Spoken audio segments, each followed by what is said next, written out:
guys. Today we are going to be talking about frankincense, which is one of my most favorite oils because it's one of the most amazing oils you can get.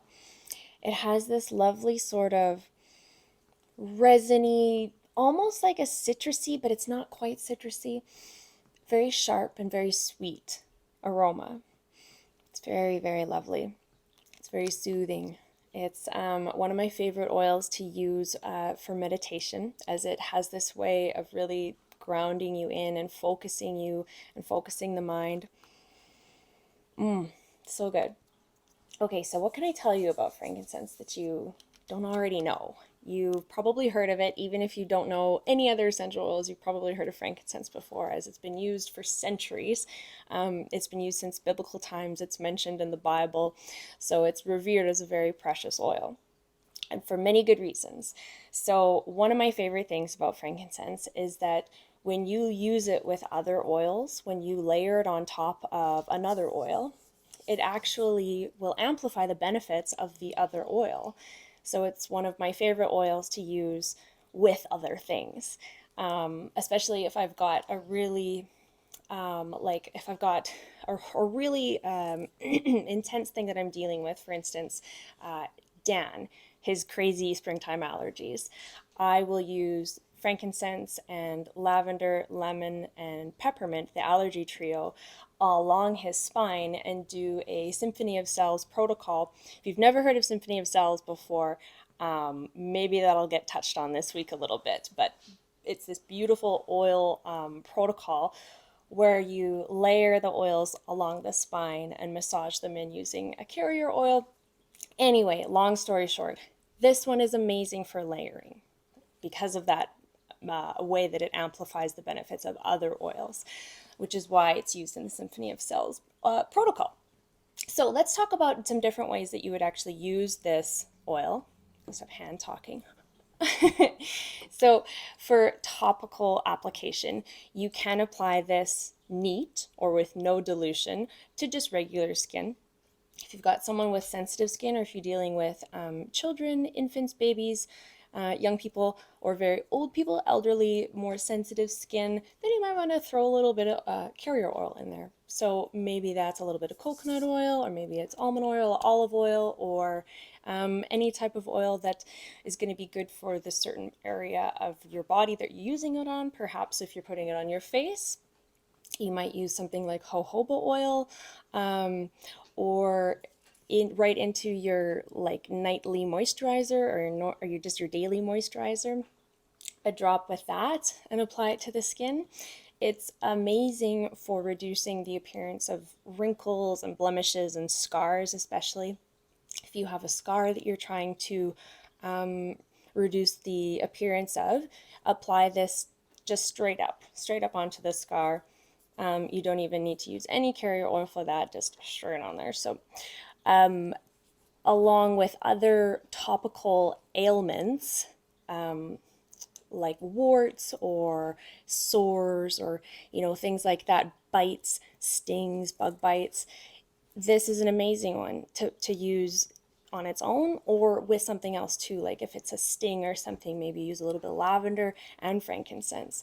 Lavender and frankincense is one of my favorite pairs for frankincense.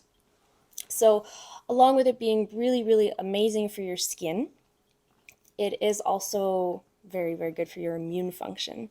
So taking a drop of this on the bottoms of your feet, a couple drops on the bottoms of your feet morning and night, or applying with a roller, like if you want to just put a roller top right on this bottle, or make your own little frankincense touch roller, or there is the frankincense touch roller that you can also get.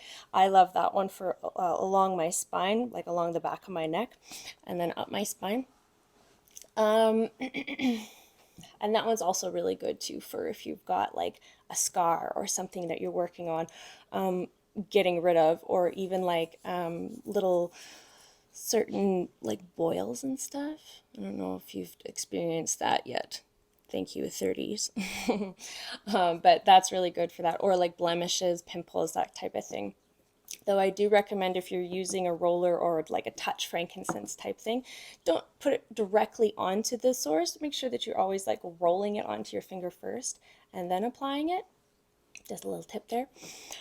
So if you're using this for a child, let's say, you'd put maybe 2 or 3 drops in your hands and put on the bottoms of your feet. For a child or for someone with a little more sensitive skin, you'd maybe use 1 or 2 drops, and again, a little bit of carrier oil. And the carrier oil isn't like diminishing the effects, right? So you can use it on yourself as a carrier oil too, just to help the oils soak into your skin and like stay on your skin a little longer.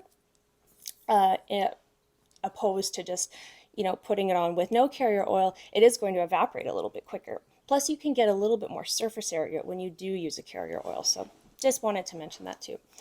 Okay, so a nice little immune boost, first thing in the morning, first thing at night, or end of the day.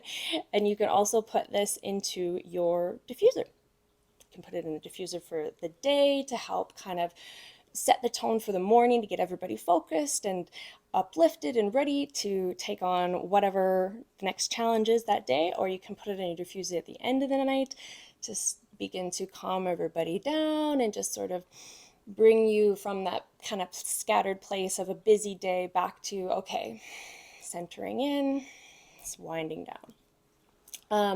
Another way that you can use this on top of using it right onto your skin for that lovely immune support is you can take it internally, not only for immune support, but for cellular function. So that's one of the most magical things about this oil, I think, is its ability to promote healthy cell function. So you can use this a couple different ways. If you don't mind the taste, you can take a drop right under your tongue. It's a weird taste for sure, but it's not horrible. It's hard to describe. I can't really describe it to you, but if you don't like it, then you can get these little guys. This is just like a tiny little veggie capsule, and it just pops open like that, and then you just boop, drop it in, put it in, take it back. So you can use these to make little daily concoctions of little daily hits of all the oils that you want, depending on what your health needs are. Frankincense, everybody needs frankincense. So frankincense would always go into our daily little immunity, whatever you call them, pills. We would do all sorts of things like copaiba and lemon and frankincense. And if we were feeling like we were wanting to, like a feeling like we maybe we're getting a cold, like maybe one of the kids are sniffly, or we just kind of, we know we were like hanging out with somebody who had a cold, then we will often do that with a little bit of extra stuff as well, like oregano, what else is in that one? Tea tree, antiviral essential oils. So another way that you're going to take this is in the LLVs. So if you're already taking the LLV supplements, you're already taking a little bit of frankincense into your body every day. Bonus, right? And frankincense isn't only just for us to take internally, but I will also put this into my dog's food.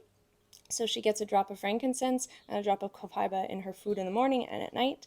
And it's a very, very anti-inflammatory substance. So it's really, really helpful for her degenerative joints and muscles because she's getting to be quite old. She's going to be 14 right away. So it's just a lovely way to add a natural boost of an anti-inflammatory to her body. So as you can see, there's just so many uses for frankincense, especially because frankincense just goes with everything, which is probably why they call it the king of oils. So I hope you enjoyed this video. I hope you got some ideas for it for how you might use frankincense, and feel free to share in the comment section what you love about frankincense or how you use it, or any type of comments you might have regarding frankincense.